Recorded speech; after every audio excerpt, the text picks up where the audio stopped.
നിന്റെ അനിയൻ പ്രണവ് ഗോപിനാഥ് എന്റെ വാലാട്ടിപ്പട്ടിയായി കഴിഞ്ഞു. ഞാൻ ഇട്ടുകൊടുക്കുന്ന ബിസ്ക്കറ്റ് തുണ്ടുകൾ തിന്ന് ഞാൻ പറയുന്ന ആൾക്കാരെ നോക്കി കുരയ്ക്കൽ മാത്രമാണ് ആ നായയുടെ പണി.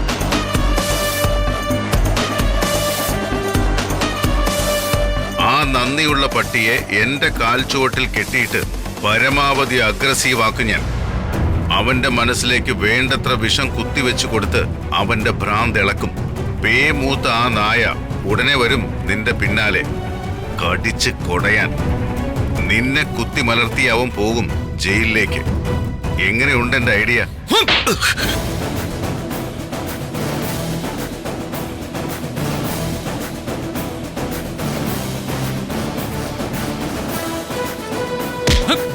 എന്ത് ധൈര്യം ഉണ്ടായിട്ടോടോ എന്റെ മുഖത്ത് നോക്കി താൻ ഇങ്ങനെ പറഞ്ഞത്? നീ എന്നെ തല്ലിയല്ലേ തെരുവിൽ വെച്ച്? തന്ത ആരാണെന്നറിയാത്തവന്റെ തല്ലും കൊണ്ട് CKC അങ്ങ് തിരികെ പോകുന്നാണോ കരുതിയത്?